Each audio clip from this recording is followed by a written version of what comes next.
Chapter 22. The festival of unleavened bread, which is called Passover, was approaching. The chief priests and the scribes were looking for a way to put him to death, because they were afraid of the people. Then Satan entered Judas, called Iscariot, who was numbered among the 12. He went away and discussed with the chief priests and temple police how he could hand him over to them. They were glad and agreed to give him silver. So he accepted the offer and started looking for a good opportunity to betray him to them when the crowd was not present. Then the day of unleavened bread came, when the Passover lamb had to be sacrificed. Jesus sent Peter and John, saying, "Go and make preparations for us to eat the Passover." "Where do you want us to prepare it?" they asked him. "Listen," he said to them. "When you've entered the city, a man carrying a water jug will meet you. Follow him into the house he enters. Tell the owner of the house, 'The teacher asks you, where is the guest room where I can eat the Passover with my disciples?' Then he will show you a large furnished room upstairs. Make the preparations there." So they went and found it just as he had told them, and they prepared the Passover. When the hour came, he reclined at the table, and the apostles with him.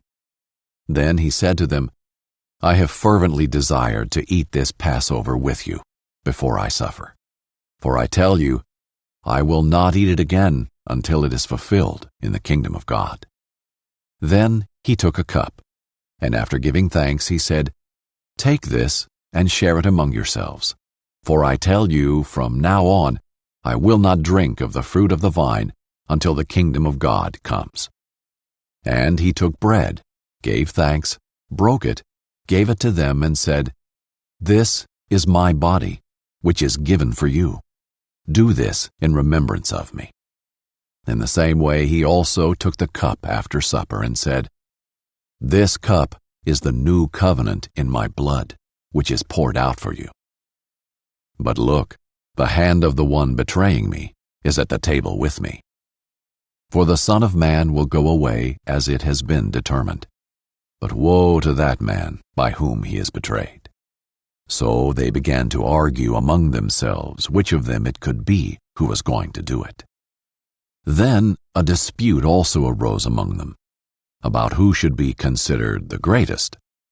But he said to them, "The kings of the Gentiles lord it over them, and those who have authority over them have themselves called benefactors. It is not to be like that among you. On the contrary, whoever is greatest among you should become like the youngest, and whoever leads like the one serving. For who is greater, the one at the table or the one serving? Isn't it the one at the table? But I am among you as the one who serves. You are those who stood by me in my trials. I bestow on you a kingdom, just as my Father bestowed one on me, so that you may eat and drink at my table in my kingdom. And you will sit on thrones, judging the 12 tribes of Israel. Simon, Simon, look out. Satan has asked to sift you like wheat.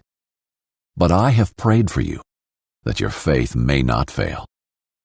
And you, when you have turned back, strengthen your brothers." "Lord," he told him, "I'm ready to go with you both to prison and to death." "I tell you, Peter," he said, "the rooster will not crow today until you deny 3 times that you know me." He also said to them, "When I sent you out without money bag, traveling bag, or sandals, did you lack anything?"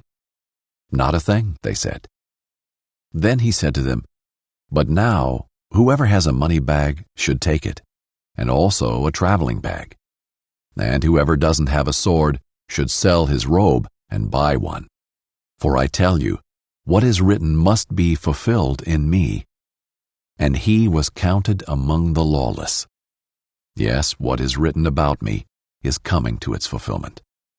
"Lord," they said, "look, here are 2 swords." "That is enough," he told them. He went out and made his way as usual to the Mount of Olives, and the disciples followed him.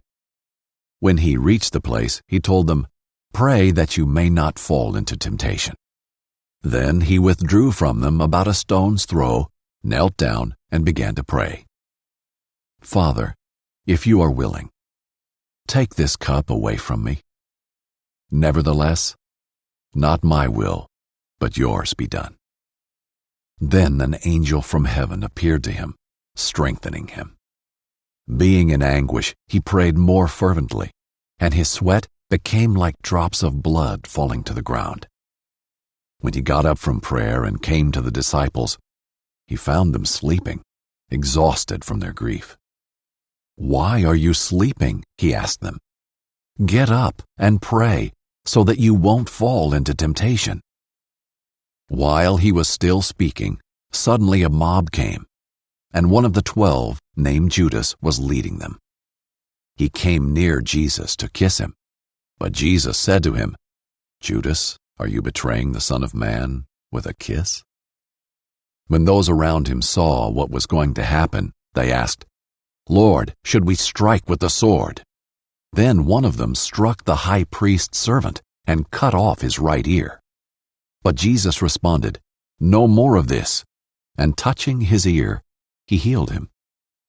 Then Jesus said to the chief priests, temple police, and the elders who had come for him, "Have you come out with swords and clubs, as if I were a criminal? Every day while I was with you in the temple, you never laid a hand on me. But this is your hour, and the dominion of darkness." They seized him, led him away, and brought him into the high priest's house. Meanwhile, Peter was following at a distance. They lit a fire in the middle of the courtyard and sat down together, and Peter sat among them. When a servant saw him sitting in the light and looked closely at him, she said, "This man was with him too." But he denied it. "Woman, I don't know him." After a little while, someone else saw him and said, "You're one of them too." "Man, I am not," Peter said. About an hour later, another kept insisting, "This man was certainly with him, since he's also a Galilean." But Peter said, "Man, I don't know what you're talking about." Immediately, while he was still speaking, a rooster crowed. Then the Lord turned and looked at Peter. So Peter remembered the word of the Lord, how he had said to him, "Before the rooster crows today, you will deny me 3 times." And he went outside and wept bitterly. The men who were holding Jesus started mocking and beating him. After blindfolding him, they kept asking, "Prophesy! Who was it that hit you?" And they were saying many other blasphemous things to him. When daylight came, the elders of the people, both the chief priests and the scribes, convened and brought him before their Sanhedrin. They said, "If you are the Messiah, tell us." But he said to them, "If I do tell you, you will not believe, and if I ask you, you will not answer. But from now on, the Son of Man will be seated at the right hand of the power of God."